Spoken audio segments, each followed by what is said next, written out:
Bonsoir une fois de plus encore à tous les membres de EtherConnect. Nous savons que le e-bot est déjà sorti, n'est-ce pas?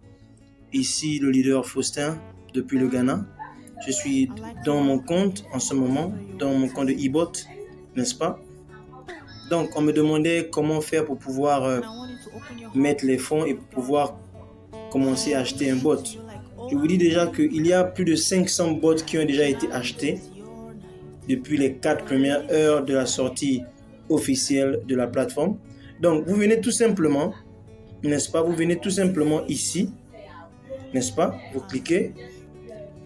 Lorsque vous cliquez, vous allez voir des rubriques. On a une rubrique Asset. Asset qui veut dire quoi? Genre des avoirs en français. Donc, vous cliquez sur ça et vous allez voir l'option Deposit. Vous cliquez sur Deposit et sur Deposit ici, n'est-ce pas? On vous donne des différentes crypto-monnaies que vous pouvez utiliser. On peut utiliser Tron, on peut utiliser TRC20 qui est USDT qui fonctionne sur la blockchain de Tron.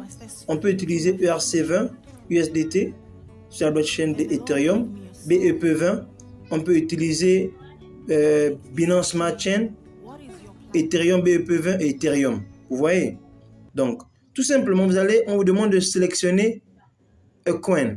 Donc, vous allez sélectionner ce que vous avez pour payer, n'est-ce pas? Si vous avez, par exemple, USDT BEP20, vous cliquez sur ça, par exemple. Voilà. Et vous allez mettre le montant. Souvenez-vous que le bot est à $150, n'est-ce pas? $150 qui sont comme suit. Laissez-moi retourner rapidement. Qui sont comme suit. Vous allez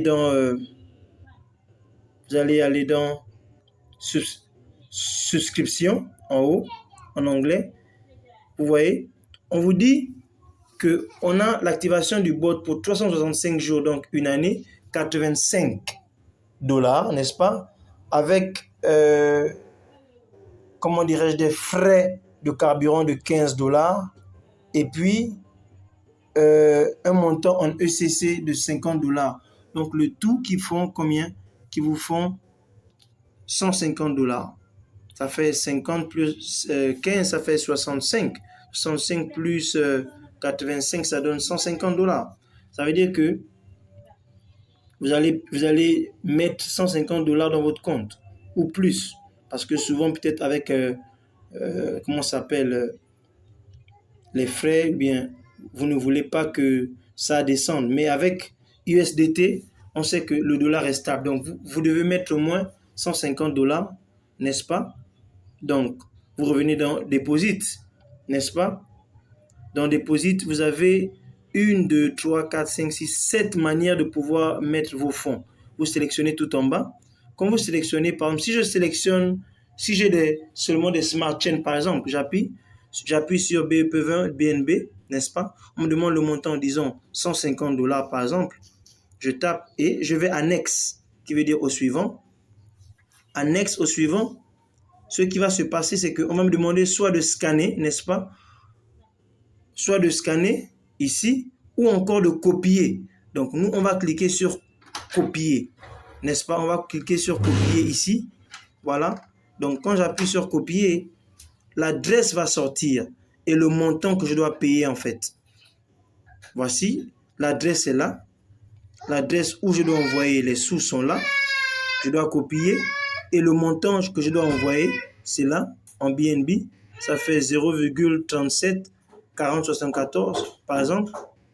Voilà, on vous dit d'envoyer exactement le montant sur l'adresse en bas, n'est-ce pas? Donc, quand c'est fait, n'est-ce pas, vous envoyez. Et je crois que quand vous allez envoyer, automatiquement, ça va venir. Donc, merci encore, c'est aussi simple que ça. Donc, merci.